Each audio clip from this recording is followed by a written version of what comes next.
Do you think now you're going to be their hero?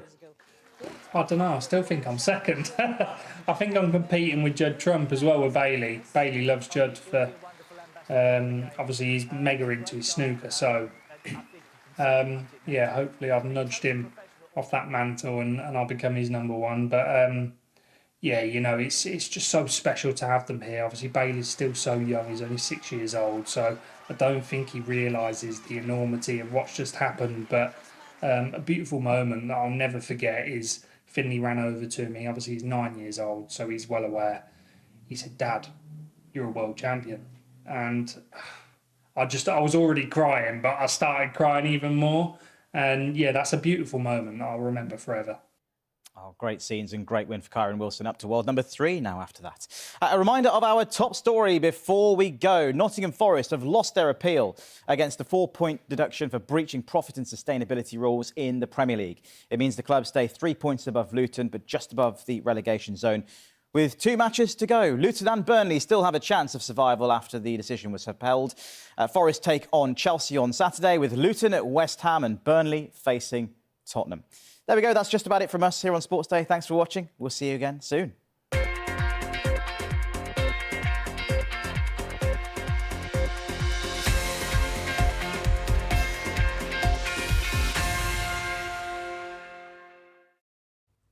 Hello there. Despite some cloud across northern areas, especially across Scotland, much of the country had a pretty decent day today with a good deal of sunshine around. It felt quite warm through the afternoon. That's how we're keeping things for the rest of this week. Always a bit more cloud across this northwest corner with some rain at times, particularly the north and west of Scotland. By far the bulk of the dry, sunny weather will be across England and Wales. There may be the odd isolated shower here and there, but most places will stay dry. In fact, a pretty good-looking week coming up all in all, thanks to high pressure, which has been building in, killing off the showers, pushing away the weather fronts. It's left a legacy of cloud, though, and that's what we're going to see again across parts of the north of the UK, and also some sea fog, some mist and murk here and there across the North Sea coast and towards the Irish Sea as well, but generally dry for most with a few clear spells, temperatures 6 to 10 Celsius. High pressure then dominates the scenes, gets a bit stronger across the country, so I think we'll see fewer showers for England and Wales, but these weather fronts will bring thicker cloud, more of a breeze, outbreaks of rain to the northwest of the country. Most places starting dry, bit of mist and murk to start off with, plenty of sunshine, England and Wales, southern and eastern Scotland, Northern Ireland, then we'll start to see splashes of rain with increasing breeze across the north and west of Scotland into the afternoon. So 13, 14 degrees here, up to 20 for southern Scotland, 21 or 22 in the warmest spots in England and Wales. The winds generally light coming in from the south. Wednesday night, most places dry again with clear spells, variable cloud. Stays quite cloudy, breezy with outbreaks of rain across the northern half of Scotland through the night. And temperatures again 6 to around 10 degrees. So for Thursday then, I think we'll see more sunshine around across England and Wales. Bit of a cloudy start, then the sunshine really gets going, and I don't think there'll be any issues with showers whatsoever. Should stay completely dry. Bit more cloud for northern Scotland, the odd shower here, but southern Scotland, Northern Ireland doing pretty well. Temperatures 19 or 20 degrees here, 22 or 23 the warmest spots across England and Wales. High pressure continues to bring fine weather on Friday and into the weekend as well, but it starts to retreat towards the continent and allows low pressure to take over initially from the west as we head through the latter part of Sunday. So it could be quite warm Friday and certainly into the weekend across the south of the country. By the end of Sunday, we'll start to see a few showers, I think, pushing into western areas. Take care.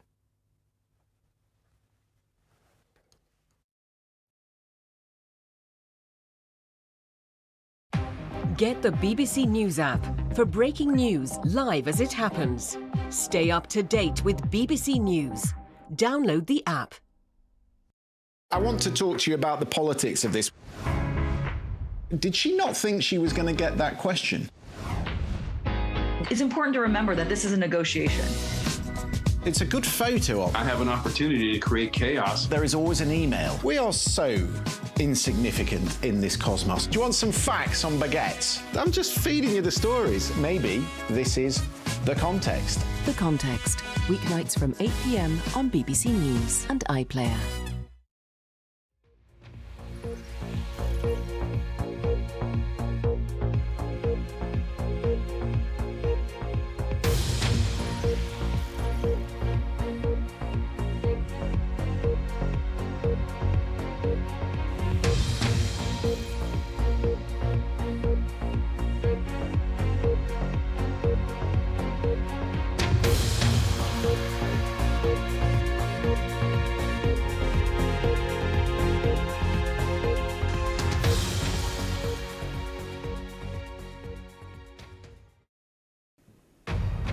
It's 7 p.m. in London. This is The World Today with Maryam Moshiri.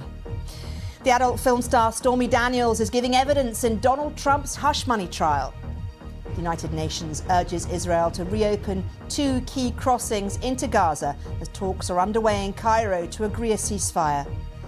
Personal information of serving UK military personnel has been compromised in a hack. China is suspected of being behind the attack.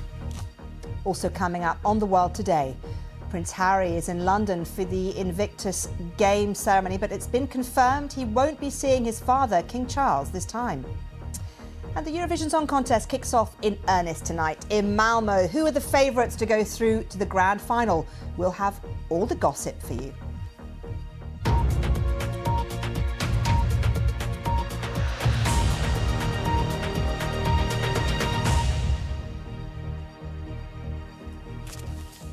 Hello and welcome to The World Today with Maryam Moshiri. We start in the United States as Stormy Daniels, the adult film star at the centre of Donald Trump's criminal trial in New York, is giving testimony about their alleged sexual encounter in 2006, which the former president denies. Well, Mr. Trump's lawyers have won numerous objections to potentially salacious disclosures. Ms. Daniels testified that she was approached in 2015 and threatened to stay silent about Mr. Trump. Well, prosecutors are trying to prove that just before the 2016 presidential election, Mr. Trump instructed his lawyer to pay Stormy Daniels $130,000 in order to keep quiet about her allegations. With the very latest, here's our North America editor, Sarah Smith. As Donald Trump heads to court, waving at the cameras, it looks much the same each day. But they're not the same. Today, he had to watch a woman who claims she had sex with him testify about it. He's accused of falsifying business records when he marked a hush money payment to her as legal expenses. The legal expense that we paid was put down as legal expense. There's nothing else you could say. You don't have to put down anything, I guess. But we put down legal expense was legal expense. Is that a correct statement, Mr. Attorney? Stormy Daniels was paid $130,000 by Mr. Trump to stop her going public with her claims of a sexual encounter shortly before the 2016 presidential election. The court was shown this photograph of them together as she described first meeting him at a golf tournament in 2006, the day she said they later had sex. It was at this golf course, she says, that Donald Trump sent his bodyguard to invite her to dinner. When she got to his hotel suite, she laughed at him for wearing black silk pyjamas, while he dangled the possibility of her appearing on his TV show, The Apprentice. As the prosecution asked Ms. Daniels about having sex with Mr. Trump, she was frequently interrupted by objections from his lawyers. The judge appeared unhappy about the length of her answers and the level of detail she was describing. She said she started thinking about selling her story when she heard somebody else was planning to, saying, "I'd rather make the money than someone making money off of me." Earlier today, Mr. Trump posted on social media, "I've just recently been told who the witness is today. This is unprecedented. No time for lawyers to prepare. No judge has ever run a trial in such a biased and partisan way." He quickly deleted it. He's been warned by the judge he could be jailed if he continues to post about witnesses in this trial. Sarah Smith, BBC News, New York. Let's cross live now and speak to Neda Taufik, who is our North America correspondent and who's there for us. Neda, it sounds like at times there was a heated exchange, was there not, between Ms. Daniels and indeed the judge and the lawyers on both sides? Yeah, Maryam, certainly Stormy Daniels, for the judge's liking, was going into too much detail. He said much of it he found unnecessary and twice warned her to just answer the questions as they are posed to her. And I can just kind of bring you an update from inside court now, Maryam. Donald Trump's lawyer, Todd Blanche, is arguing for a mistrial. He is saying that the court set guardrails for Stormy Daniels' testimony and that those guardrails were thrown thrown out. He calls Daniels' testimony unduly and inappropriately prejudicial against Trump and claims that Daniels has changed her story of the alleged encounter. So a kind of attempt there by the defense to kind of come off this very tense nature of cross-examination to get the entire case dismissed as a mistrial. We'll see how the judge responds. But nevertheless, Maryam, you know, the defense had tried to block Stormy Daniels from even testifying about that alleged sexual encounter that Donald Trump denies. But the judge had found that prosecutors should be able to introduce that to establish her credibility as a witness. Neda, where do we go from here?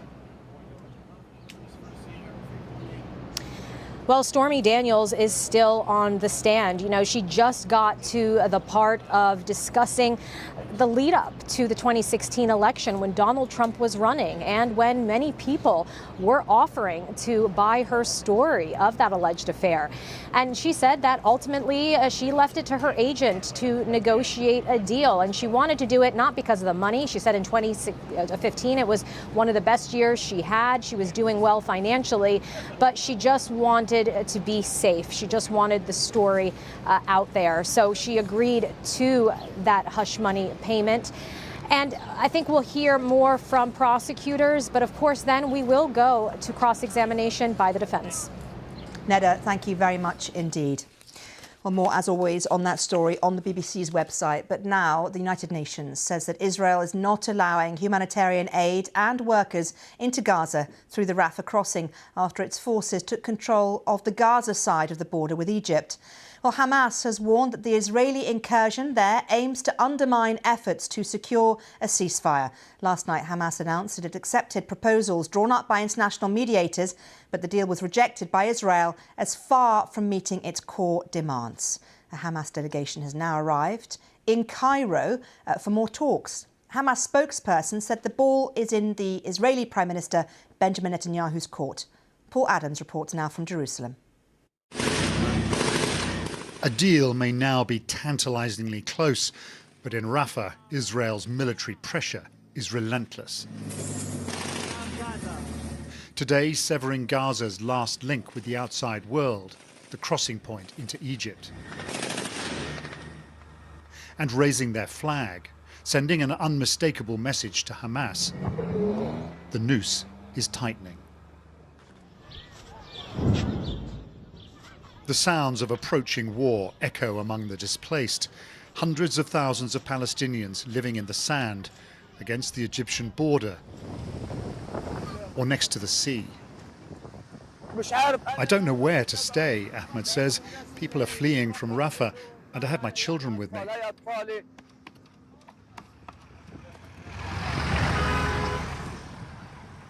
Gazans have been on the move since yesterday morning, heeding Israel's latest warnings, not knowing if the coming days will bring relief or despair.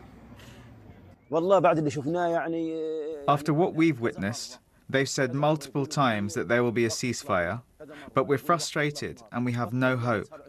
There's no big hope, only a small one. In Jerusalem, John and Rachel have also battled with belief and fear. Their son, Hirsch, was abducted and badly injured on October the 7th. No sign of life until this Hamas video 2 weeks ago. His parents now just daring to hope. When we heard the news that maybe there's a deal, we were cautiously optimistic, and we remain cautiously optimistic. It's scary to have military actions going on. They're innocent civilians, including our son. We just need this to come to an end, and we need the mediators on all sides and the two main parties to just sit in the room and hammer this out and don't come out of the room without a deal. Israel's defense minister says the Rafah operation won't stop until Hamas is eliminated or the hostages start to return. Talks are set to continue, a successful outcome still far from guaranteed. Well, let's cross live now and speak to Daniel Levy, president of the US Middle East Project and a former Israeli negotiator with the Palestinians. Daniel Levy, good to talk to you. Where do you see things as they stand now between the two sides and this negotiation for a ceasefire? We are at a point we haven't been at for an awfully long time, Maryam, where there is some kind of prospect. We are not there yet, and I think the main sticking point remains this question of, is this going to be a limited pause in the fighting, after which the assault on Rafah, the continuation of, the deadly attacks inside Gaza, 15,000 plus Palestinian children, the humanitarian crisis, is that going to continue, or is this the on-ramp to what is being called in the document itself sustained calm, a sustained cessation? The Israeli prime minister, in insisting that war will continue, and this is the analysis of many inside Israel, many of the hostage families that are out on the streets screaming and howling and protesting, the assessment is that the Israeli government is committed to continuing the war, and that perhaps what we see is both Hamas and the Israeli government testing the intentions of the Biden administration.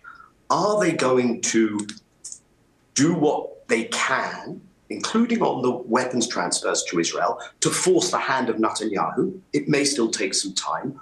Or are they going to fold? And if this doesn't work, they'll simply say, well, of course, Hamas is to blame. And then we're right back where we started, unfortunately. But what about the political pressure internally on Mr. Netanyahu? Where does that play into all this? Well, I think it is that combination of the external and the internal, because I think you only get to a potential internal tipping point, Maryam, if the external is sufficiently robust. And that, of course, is not just the US. The UK could also send an important signal if it publishes the legal advice and makes its own designation on not sending weapons. But that internal question, what you have is a more vociferous, angry protest, but those protesters are still not tipping the balance. This isn't the kinds of protests, the kinds of numbers one saw over the judicial reform before October. You don't have even the so-called more centrist forces that have joined the cabinet leaving that cabinet or saying they will leave over this issue. You don't have a majority in the parliament to push Netanyahu. So that's why I say inside, outside, thus far, you're hearing not the Netanyahu home base, but most of the rest of that kind of floating Israel, which hasn't really criticized the horrors that have been conducted, but you're hearing them saying Netanyahu is sabotaging a deal. The move in Rafah, which is exacerbating the humanitarian crisis, is not going to leverage a softening of the Hamas position, but it could undermine the ability to get to that deal. It is also going to further complicate Israel with cases pending at the International Criminal Court on war crimes and at the International Court of Justice on Israel's violations of the Genocide Convention. OK, Daniel Levy, good to talk to you. Thank you very much. Now, still to come on The World Today. China is suspected of hacking the payroll system of the UK's armed forces. We'll have the latest. And TikTok files a legal challenge to a law that could see it banned in the United States, around the world and across the UK. This is The World Today on BBC News.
Let's turn to a story in the UK where the BBC understands the government here suspects China was behind the hack of an armed forces payroll system.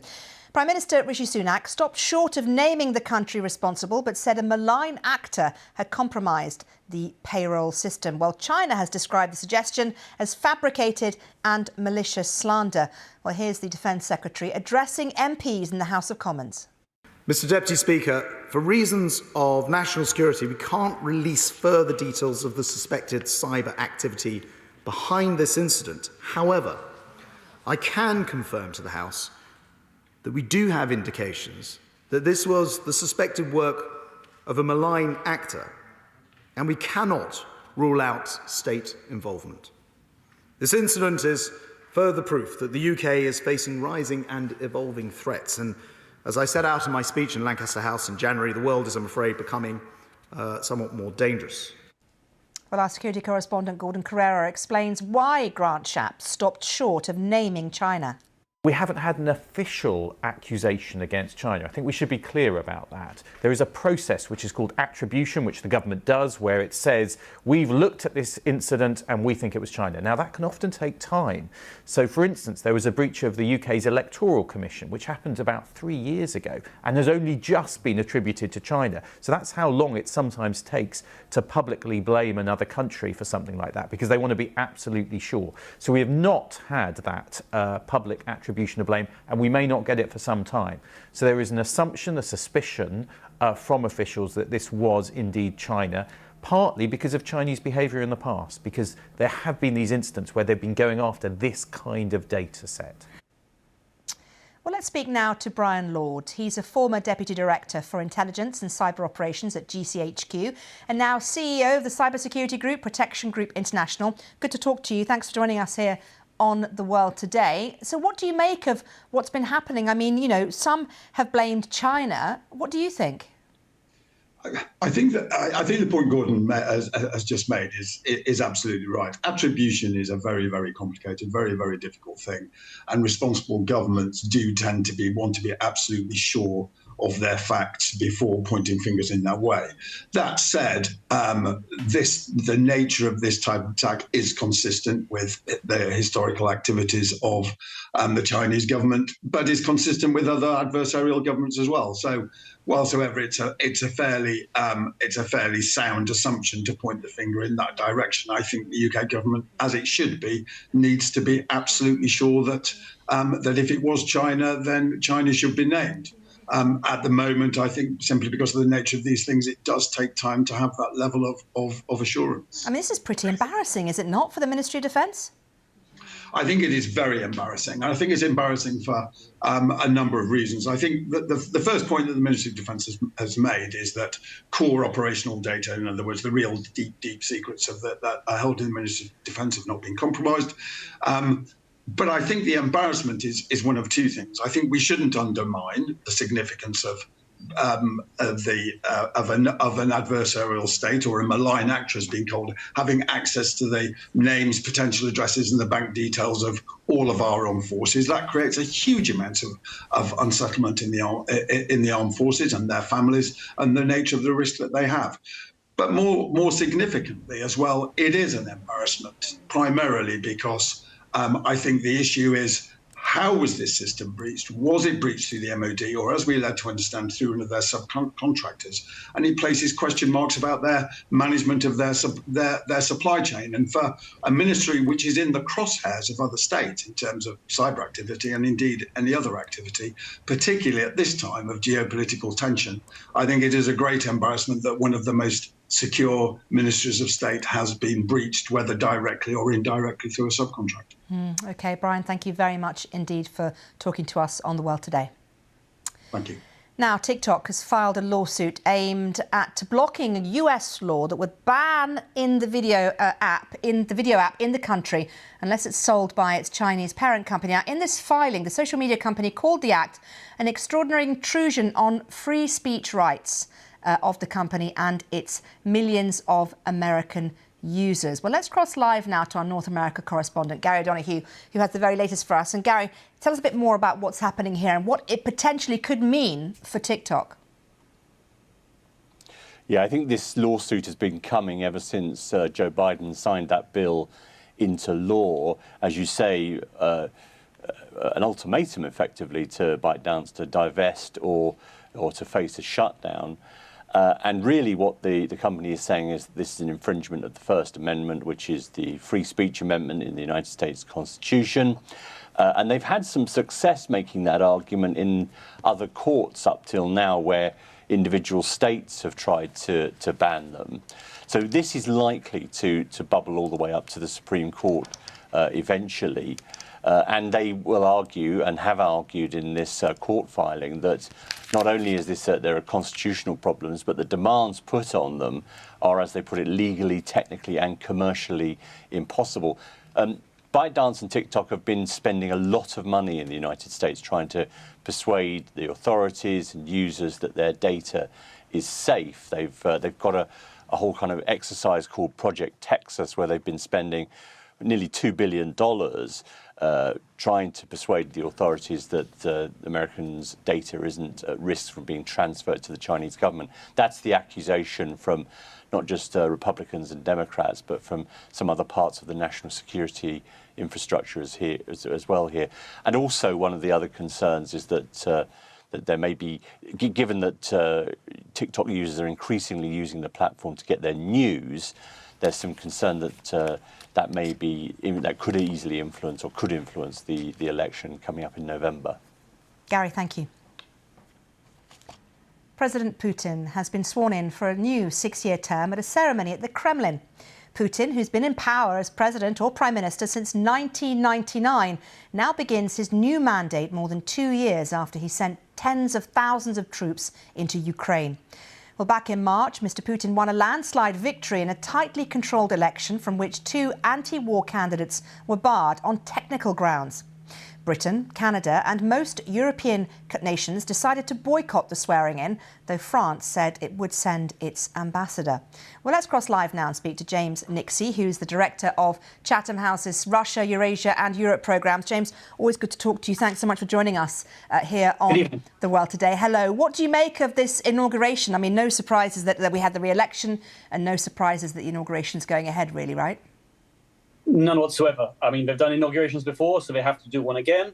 They have to make, therefore, a virtue of a necessity, and therefore they'll make it look good. Plenty of pomp and circumstance, plenty of gold and bling, and this is designed to make Putin look not just first among equals, but to look as if he's reigning supreme amongst the Russians, confident, and most importantly, of course, a winner as far as the war in Ukraine is concerned. So all of these points will be emphasized, were emphasized today in the inauguration and will be on the 9th of May Victory Day parade.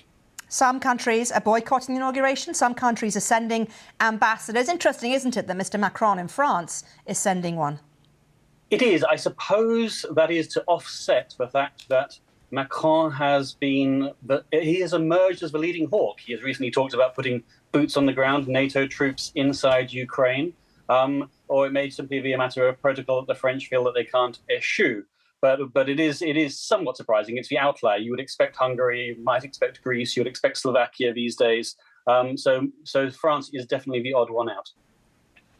Mr. Putin has had an unprecedented level of power and another 6 years ahead. What do we think he's going to do with that time and that power? Well, his priorities, number 1, 2, 3, 4 and 5, are to win that war in Ukraine. He believes he can.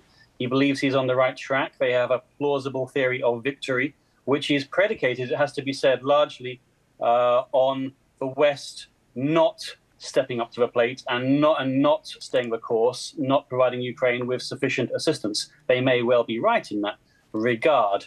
So obviously his mandate is secure, supposedly, but what his priorities are not are the betterment, enrichment of the Russian population. That is way down his list of priorities. He's all about making the Russian state great again.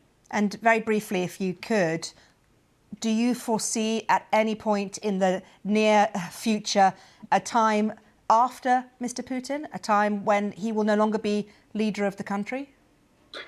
Well, he is mortal. He's also 71. This election gives him up until for another 6 years. That would make him 77. He could stand for another election. Theoretically, after that, would take him up to 83 years old. I suspect he can't possibly last that long because the forces ranged against Russia, systemic forces, if you like, the fact that Russia is its economy is so built on oil and gas exports, and that's a declining property, if you like. So it means that Russia will become poorer and poorer over the next 12 years of his theoretical presidency, and therefore he won't be able to survive it as a result. So no, we won't see Putin around in 12 years' time. OK, James Nixie, thank you very much for that. Good to talk to you. Now, Miss USA says she's relinquishing her title to prioritise her mental health. 24-year-old Noelia Voigt won the beauty pageant last year and represented the US at the Miss Universe competition in El Salvador in November. Posting on Instagram, she said this. She said, "I strongly value the importance of making decisions that feel best for you and your mental health." Well, the Miss USA pageant said it's accepted Miss Voigt's resignation. The organisation said the well-being of our title holders is a top priority and we understand her need to prioritise herself at this time. Stay with us on The World Today. More coming up, including all the gossip from Eurovision, which starts tonight.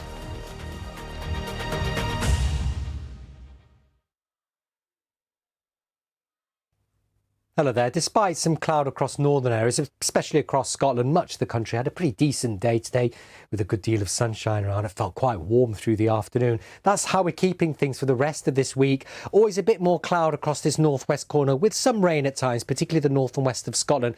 By far the bulk of the dry, sunny weather will be across England and Wales. There may be the odd isolated shower here and there, but most places will stay dry. In fact, a pretty good-looking week coming away the weather fronts. It's left a legacy of cloud, though, and that's what we're going to see again across parts of the mist and murk here and there, across the North Sea coast in towards the Irish Sea as well, but generally dry for most with a few clear spells, temperatures 6 to 10 Celsius. High pressure then dominates the scenes, gets a bit stronger across the country, so I think we'll see fewer showers for England and Wales, but these weather fronts will bring thicker cloud, more of a breeze, outbreaks of rain to the northwest of the country. Most places starting dry, bit of mist and murk to start off with, plenty of sunshine, England and Wales, southern and eastern Scotland, Northern Ireland. Then we'll start to see splashes of rain with increasing breeze across the north and west of Scotland into the afternoon. So 13, 14 degrees here, up to 20 for southern Scotland, 21 or 22 in the warmest spots in England and Wales. The winds generally light coming in from the south.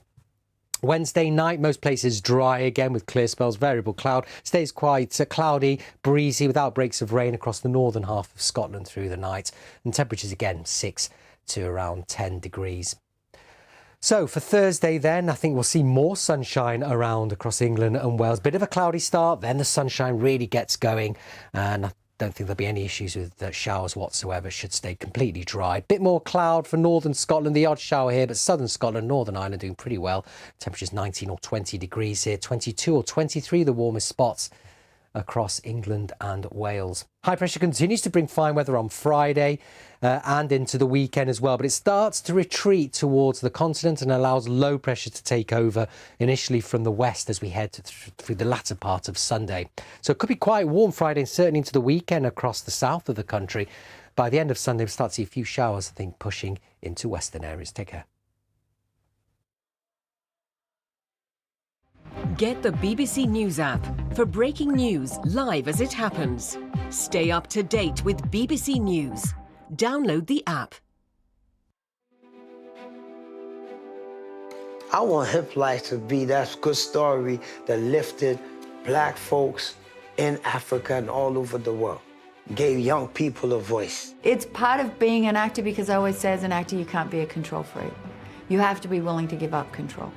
So I like this idea of a live piece of art. And I just like this idea of making invisible visible through art. Sometimes you can have really serious portraits, but you've got such a great laugh. I feel like I want to capture some of the candid nature of your personality. Opera House can and must be many things. It shouldn't cater just to one audience, and it shouldn't be focused on just one corner of the repertoire. It must do everything and be open to the interests of many different people. Inspiring arts and culture. Watch now on iPlayer. Carbon credit schemes offer the world's biggest companies a way to help offset their carbon emissions. But can they help save the planet? Or are they full of hot air? Panorama. Watch on BBC iPlayer.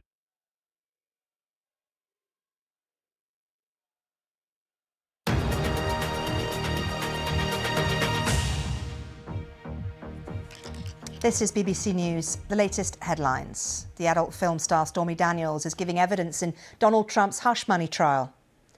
The United Nations urges Israel to reopen 2 key crossings into Gaza as talks are underway in Cairo to agree a ceasefire. Prince Harry is in London, but it's been confirmed he won't be seeing his father, King Charles, this time. The Eurovision Song Contest kicks off in earnest tonight, not too long to go.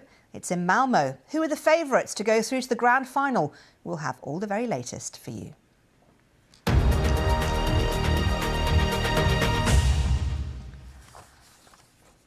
Now to Scotland, where John Swinney has been chosen as the new First Minister after becoming the new SNP leader. His predecessor, Humza Yousaf, formally tendered his resignation to the King today after announcing he'd be standing down last week.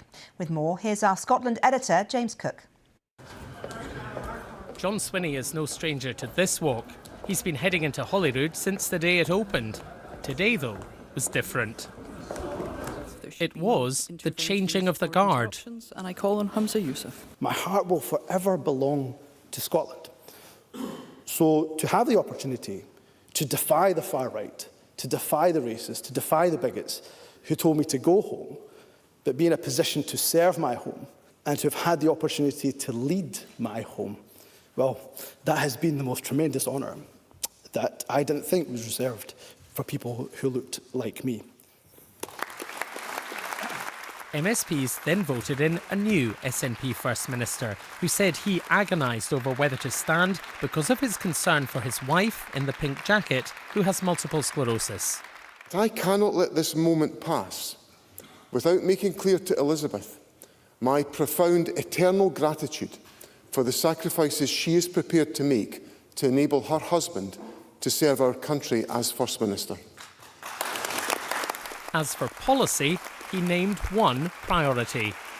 So I will be unapologetic about bringing to this Parliament the measures we can take to eradicate child poverty, and I look forward to seeking the support of others to achieve that aim.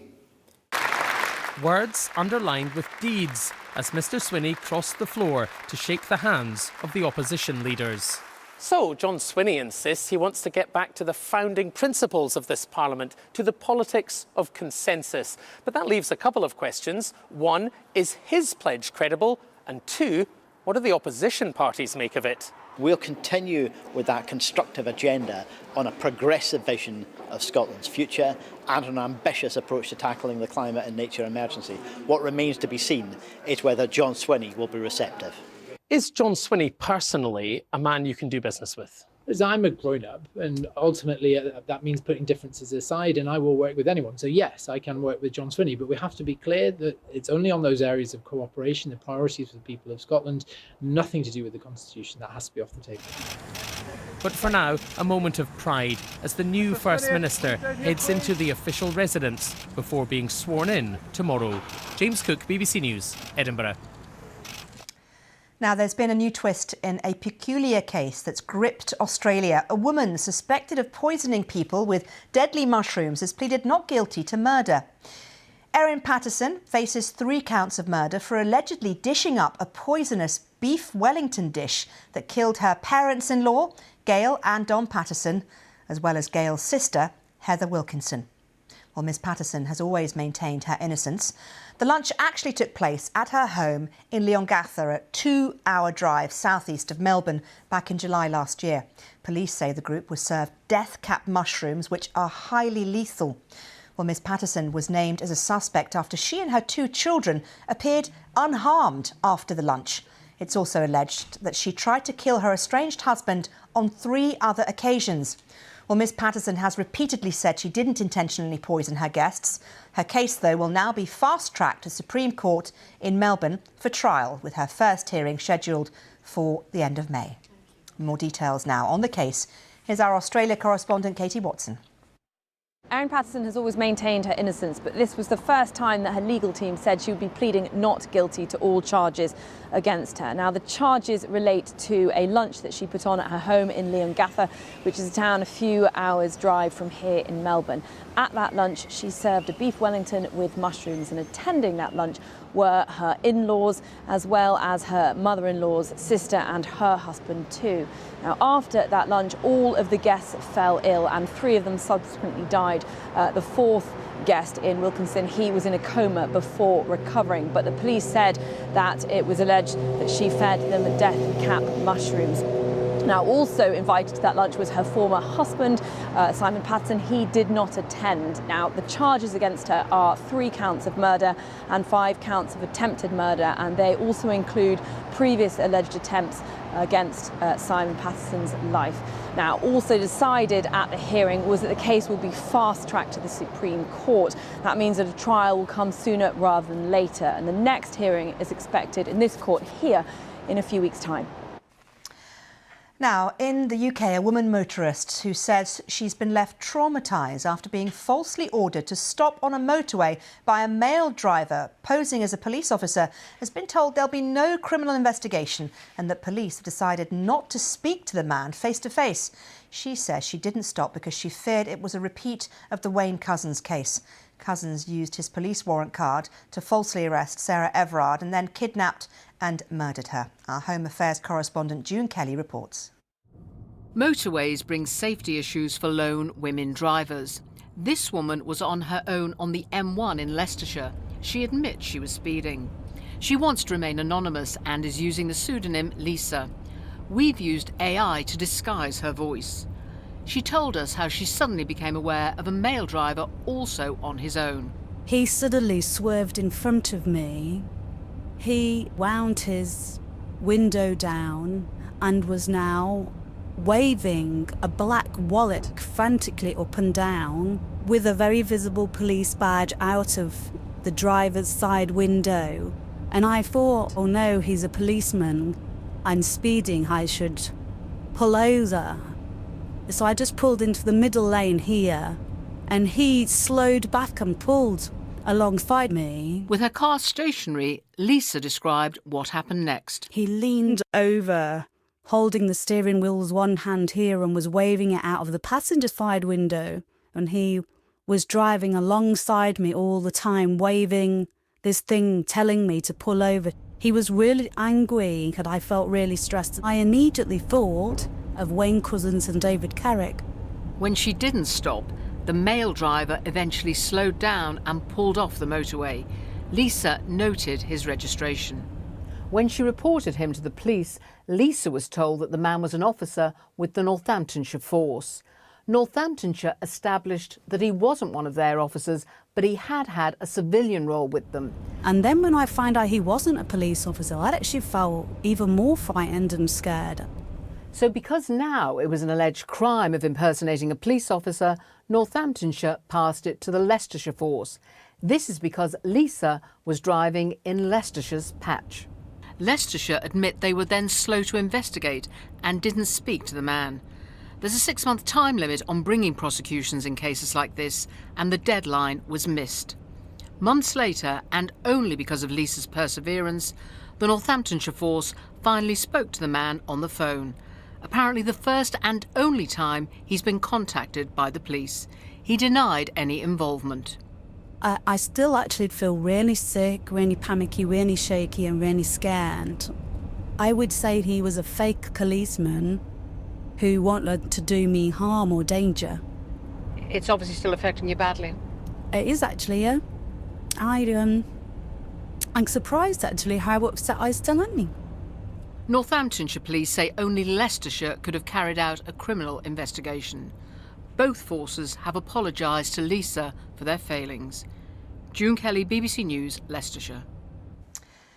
Now, in just under a month, voters across the EU will elect members of the European Parliament. But the poll will determine who leads the EU at a crucial time amidst wars on its doorstep and a cost of living crisis. We've been reporting from different countries across Europe, looking at the issues at play in this election. After France and Spain, we're turning our attention to Italy. Our correspondent Mark Lowen went to Latina, just south of Rome, to look at what's concerning the voters there. The big beasts of Italian politics are lining up for their European battle. And at Circe Farm, south of Rome, which rears 1,800 buffaloes, the question is whether change is afloat.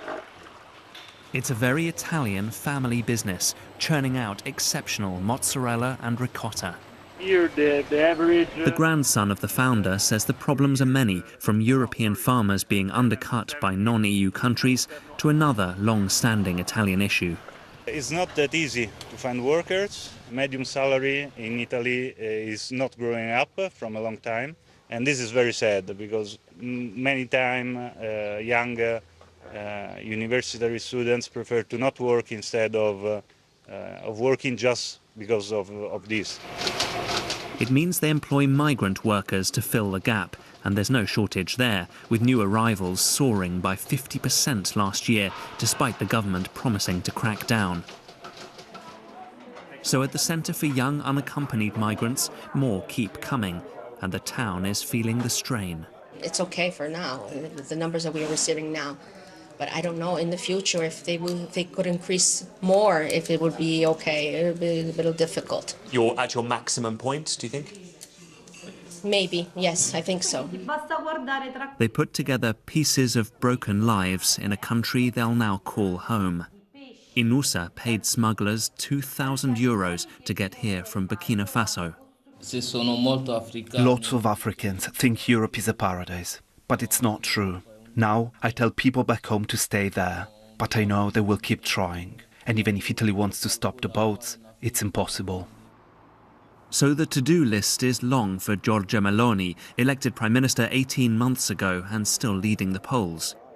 The main city here, Latina, mirrors Italy, with the same issues and the first woman in charge. The Meloni government is working well. We have problems of a falling birth rate, for example, which affects all of Europe. We used to passively accept migrants, but now we have a big say in managing flows. It's important that our party wins this election so we can put forward our ideas at a European level. Behind Italy's blustery beauty lie its age-old problems. But what has changed here in the past 18 months is who's trying to solve them, with Giorgia Meloni dominating Italian politics and hoping to further entrench her position after these European elections. But well beyond these shores, Europe's other right-wing leaders are also looking at her as a sort of figurehead, an example of what they too will hope to achieve. And so a key moment for Italy and for Europe, a vote on how to navigate these rough times. Mark Lowen, BBC News in Latina. Still to come on The World Today. Prince Harry is in London and it's confirmed he won't be seeing his father, King Charles, during the visit. And the Eurovision Song Contest kicks off in earnest tonight in Malmö in Sweden. We ask who the favourites are to go through to the grand final. Around the world and across the UK, you're watching The World Today on BBC News.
Now, it's been revealed that Prince Harry will not meet the King during his visit to the UK this week. A spokesman for the Duke of Sussex said a meeting between father and son wasn't possible because of the King's busy schedule. Well, Harry is in London to celebrate the 10th anniversary of the Invictus Games, which, of course, he helped set up to rehabilitate wounded or sick service personnel. Well, I spoke to our royal correspondent, Sean Coughlin, and asked him how surprising this was. Well, the last time Prince Harry came to Britain was in February, and that was shortly after the announcement of King Charles's cancer diagnosis. And we know that King Charles is still receiving treatment for cancer, which is still ongoing, and we know also that he's begun to go back to public engagements. And so there had been plenty of speculation that when Prince Harry had come all this way and we knew he was coming, they might possibly meet, but it seems not. And so I suspect there will be more speculation about the family dynamics surrounding that.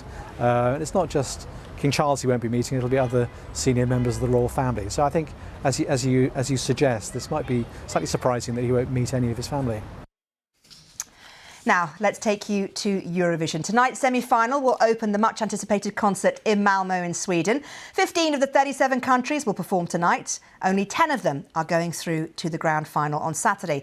Amongst the most anticipated performances this evening are Bambi Thug for Ireland, Baby Lasagna for Croatia and Windows 95 Guy for Finland. Well, they're going to be joined by the top 10 from Thursday's semi-final, as well as the big 5 countries, I'll go through those in a moment, which automatically qualify, and of course last year's winner, Sweden. Well, David Silito reports now from Malmö. Hello, my name is Windows 95 Man. The man in the egg is representing Finland. Here, the Netherlands and Europapa. Eurovision has arrived in Malmö. Security is a bit more visible than normal because of issues surrounding Gaza and Israel's participation in the contest. But tonight, all attention is on the first semi-final. And for one country with a long and illustrious Eurovision history, something a bit different. Hi, my name is Bambi Thug. So how would you describe your style? Ouija pop. Non-binary, alt, witch, boss. And the reaction in Ireland, would it be fair to say mixed? Yeah, definitely. Definitely a mixed reaction. Some priests not liking me very much, and... I don't think you're too bothered by that, are you? No. It's been quite a journey for Ireland, going from the days of double Eurovision winner Johnny Logan to Bambi Thug's goth witch melodrama. There'll also be UK interest tonight with a chance to see Ollie Alexander's performance. Songs matter, but so too does staging and spectacle, an idea that Ireland is definitely embracing. David Silito, BBC News, Malmö. Well, I'm joined by Scott Bryan, a TV critic and broadcaster and a big Eurovision fan. We're not there though now, are we? We aren't, no, not yet. Hopefully soon. I'm going in a couple of days, actually, to Eurovision, which will be super exciting. The most super exciting thing, though, about this year is the fact that it's just such an open contest. We're just talking, weren't we, about the fact that we just don't know who the winner's going to be this year. No, I mean, that's a really interesting thing, because last year it was very much between Finland with Kärja. He did the cha-cha-cha routine, and of course the eventual winner, Loreen from Sweden, with Tattoo. You know, very two different music styles. And I think what that has caused with this year, with a lot of the entrants coming in, is them to maybe go back to the drawing board and try to stand out in different ways. And I think that's why you're seeing a real variety of artists being put in, not the normal conventional quote-unquote Eurovision-y song, because I don't think that really cuts it anymore. So it means that it's quite exciting because you don't really know how it's going to go on the night itself. So tonight's the first semi-final, 10 acts go through. The UK get an automatic pass because we pay a lot towards the actual running of Eurovision. As do Germany, Italy, Spain and France. France, yes, yeah. You have been prepping well, haven't you? I'm so excited about this going week. to Malmö on Thursday. Yeah. So who are the big favourites? So the big favourites is Croatia so far. I mean, Baby Lasagna, it's rock, pyrotechnics, a lot of buzz around around this. I think they've really been able to build up quite a big social media following as the competition has been coming together. Also, Ireland, Bambi Fugg. I mean, there's Eurovision odds, lots of betting odds, and that will change as the week goes on. But they've really been rising up the charts. There's been rehearsals so far each week when that has a packed audience. They have a very unique sound as well, don't they? Very unique sound, and I think it's really distinctive. I mean, of course, Ireland has done it. It's the most popular in terms of overall wins in Eurovision history. But it's been a while. It's been a while. It didn't qualify last year to the final, and I think that's caused a bit of attention on the hope that they will be able to this time. And also Finland. I mean, last year they had Carrier. I mean, this year it's Windows 95 Man. It's a thing that I does have an egg, doesn't he? What's Yeah, the egg thing? Starts by climbing out of an egg. Then it is a homage, a parody of the Windows 95 launch. That's the one where a lot of executives were sort of dancing on stage. Bizarrely, they can't show the Windows logo, so they're blurring the Windows logo. So It's one of those performances where you sort of wonder, will it be that entertaining factor that will resonate with millions of viewers, or will it go over people's heads? I love the pyrotechnics. It reminds me a bit of the Carrier song from last year. And finally, I think we're running out of time, aren't we, Layla? Let's just talk very briefly about security. We have to cover it. Security is really strong, isn't it, this year? It is. I mean, there's been, they say they've really upped security. They've also brought in a lot of reinforcements from nearby countries, including Denmark. I mean, of course, there are protests. Reportedly, more than 20,000 people are going to be attending those protests in regards to Israel's inclusion in the contest. Now, Eurovision has always said that it is non-political. It's merely a friendly competition between different public service broadcasters. I think other people will say that it's not acceptable in regards to the ongoing war for Israel to be included. Eden Golan, who is the Israeli performer, is set to be performing on Thursday. It's going to be interesting to see how this plays out, whether there'll be protests during the actual telecast or whether it will continue without a hitch. I think it's going to be something that you're going to be keeping an eye on, and so will I as the week goes on. We've got about 20 seconds. Ollie Alexander, the UK entry. Are we going to go nul point, or are we going to do really well? I love the song. Yeah, I mean, I love the song. I mean, I think what's really interesting is the staging. I mean, it mixes in a gym, like a spacecraft in space with male dancers around. I think the Daily Mail is going to certainly be in a bit of a flap about it. We'll wait and see. Scott, thank you very much indeed for joining us, and I know I'll be watching it. When does the first semi-final start? Literally 10 minutes. Oh, are you going to run off and get in front of a TV, right? What am I doing here? I need to go and watch it. Scott, thank you very much indeed, as always. Now, let's take you to somewhere else. Somewhere, well, a little bit more style, a little bit more imagination maybe. The stars have been out for the Met Gala, one of the biggest events in the fashion calendar, and a night which raises funds for the New York Metropolitan Museum of Art. Do we have some nice pictures? There we go. What was the theme? Can you guess what the theme was? OK, it was a floral theme this year, inspired by J.G. Ballard's short story, The Garden of Time. The actress Zendaya made a spectacular arrival, as you saw there, as did Kim Kardashian and the rapper Bad Bunny, and of course the singer Nicki Minaj, who wore this dress adorned with metal flowers. Absolutely incredible.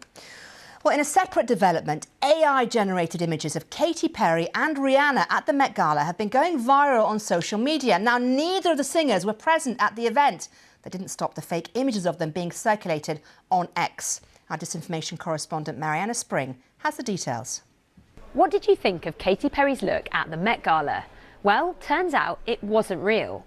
This image of the pop star in a flowery gown was AI generated, but it was seen by millions of users on X when this post made it go viral. It seemed to fool quite a few of them. Katy Perry even shared the picture on Instagram, along with messages from her own mum, who'd also been tricked. There are some clues it's been faked. The carpet in the picture is the one from 2018, not this year. And if you zoom in on the photographers in the background, one is missing half of his head, another is missing fingers. Other celebs were deep-faked arriving at the Met too, including Rihanna and Billie Eilish. Why does this matter? After all, this is the red carpet, not an election. Well, it tells us how AI-generated content is becoming ever more convincing. And it can get a lot more serious. AI-generated images and audio of politicians I've investigated have been created by supporters and adversaries to target voters or heighten tensions. Over the past few months, I've revealed how AI-generated images of former US President Donald Trump with black voters, some satirical, others not, have been created and shared by supporters ahead of the election. and how faked AI-generated audio of London's mayor, which sounded like a secret recording, fanned the flames of unrest offline. These tactics will be at play on our social media feeds in the coming months. So this is a reminder to put our social media sleuthing to the test. I hope you've enjoyed this first edition of The World Today with Maryam Moshiri. In Studio E once more, Christian is here with the context in a few minutes' time, so do stay with us on BBC News.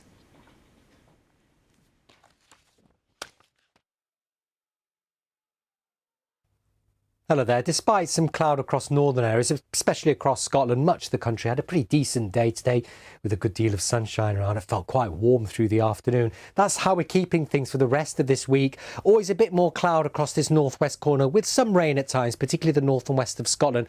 By far the bulk of the dry, sunny weather will be across England and Wales. There may be the odd isolated shower here and there, but most places will stay dry. In fact, a pretty good looking week coming up all in all, thanks to high pressure which has been building in, killing off the showers, pushing away the weather fronts. It's left a legacy of cloud though, and that's what we're going to see again across parts of the north of the UK, and also some sea fog, some mist and murk here and there across the North Sea coast in towards the Irish Sea as well, but generally dry for most with a few clear spells. Temperatures 6 to 10 Celsius. High pressure then dominates the scene, gets a bit stronger across the country, so I think we'll see fewer showers for England and Wales, but these weather fronts will bring thicker cloud, more of a breeze, outbreaks of rain to the northwest of the country. Most places starting dry, a bit of mist and murk to start off with, plenty of sunshine, England and Wales, southern and eastern Scotland, Northern Ireland, then we'll start to see splashes of rain with increasing breeze across the north and west of Scotland into the afternoon. So 13, 14 degrees here, up to 20 for southern Scotland, 21 or 22 in the warmest spots in England and Wales. The winds generally light coming in from the south. Wednesday night, most places dry again with clear spells, variable cloud. Stays quite cloudy, breezy with outbreaks of rain across the northern half of Scotland through the night.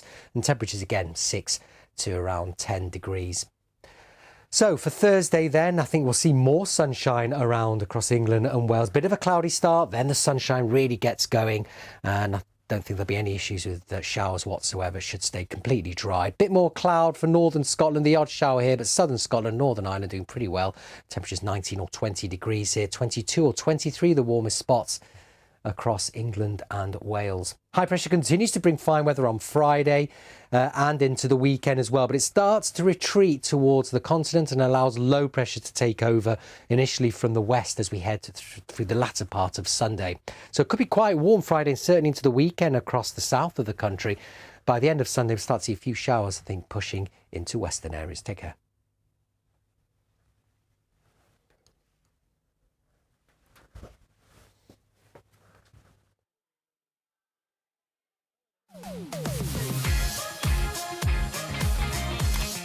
I'm not sure I've actually said this before. I came up there and I cried. Wow. A symbol of friendship to some, panda diplomacy to others. That world has eaten up and spit out a lot of young and attractive guys. There's always more to the story with our podcasts. Listen on BBC Sounds.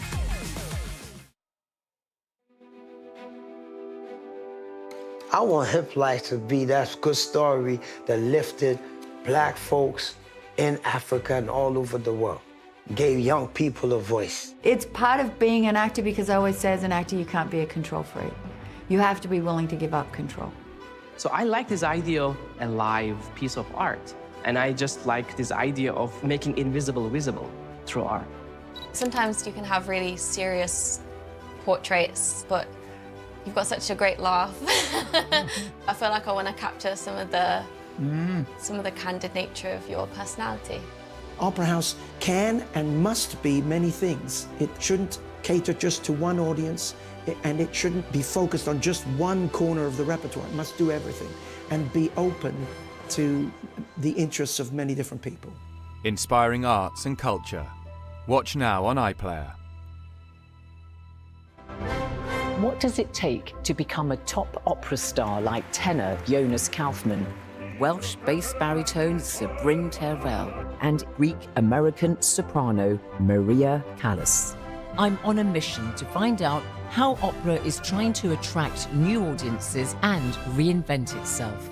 I think music has the power to change the world. Take me to the opera. Watch on BBC iPlayer.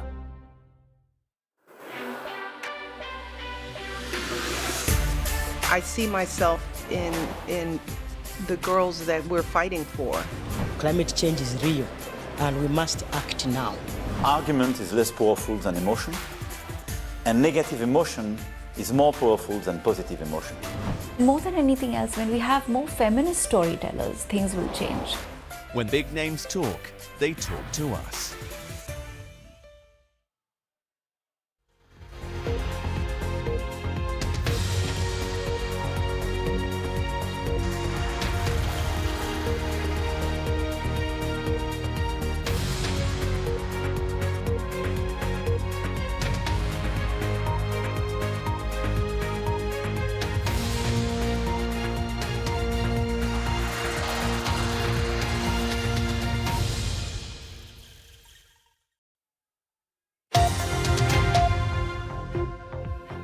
Hello, I'm Christian Fraser, and this is The Context. They have no case. Every single legal scholar that I see, I mean, maybe there's somebody out there, some whack job, but for virtually everyone that I've seen, I said there's absolutely no case. It's a case that shouldn't have been brought. The woman who Donald Trump paid $130,000 to keep quiet has been speaking out in great detail in court. She says that she decided to do that not because of the money, but she thought it was a win-win. She could get paid and also secure the safety of her family with just getting the story out.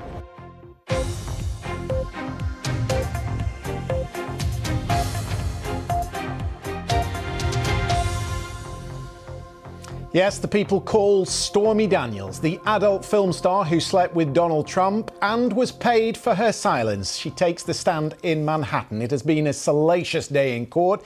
We will get the latest from our correspondent in New York. Israel launches another operation in Rafah. Not the real thing, it says, but the main crossing is closed. We'll hear from the UN's point man in Rafah, who is trying to keep the aid operation afloat.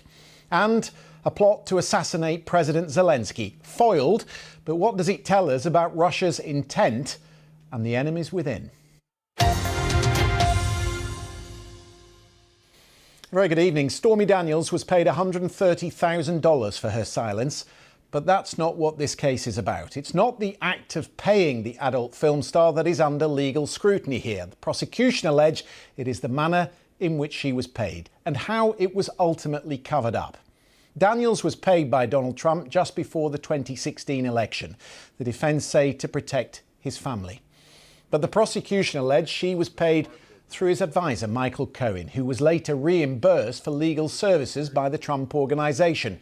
An attempt to falsify business records in that way is typically classified as a misdemeanor in New York, but the prosecution argue that because it was paid right before the 2016 election, that then constituted a campaign finance crime, a felony for which Michael Cohen pleaded guilty in 2018. That is what Stormy Daniels' testimony is central to this case for. What was she paid for? Why was it so urgent? The former president says there's nothing to see. Let's speak then to Ned of Torfik, our North America correspondent, who is in New York for us. There have been questions in recent days, Ned, about whether this is actually cutting through. I imagine the evidence we've heard today will be headlines everywhere tonight. Absolutely, Christian. I mean, Stormy Daniels was a hotly anticipated witness, if not the most highly anticipated one. She, of course, is at the center of all of this, and her account is extremely salacious. So just in terms of the headlines that will come out of this and how it might affect the presidential election is certainly at the top of mind, no doubt Donald Trump's, who focuses intently on how he is portrayed in the media. But look, her testimony really verged on explicit details that even the judge said went too far. She talked about that sexual encounter that Donald Trump denies back in 2006 at Lake Tahoe, testifying that Donald Trump greeted her in silk pajamas, that she swatted him on his butt with a rolled-up magazine, and that he posed on the bed before they had sex while she stared at the ceiling. The defense actually called for a mistrial, saying her testimony was unduly prejudicial. But the judge said a mistrial wasn't warranted, though he agreed, Christian, that some of the things were better left unsaid. Did she go into the motivation she had to take the payment? No surprise to the prosecution. Yeah, and I think this is where the testimony really becomes more relevant to the key parts of this case. You know, Stormy Daniels said that she really didn't tell many people about the alleged sexual encounter because she was ashamed. And that in 2011, she did try to sell her story, but she said she was actually threatened by someone in Trump's orbit, who she later came to find out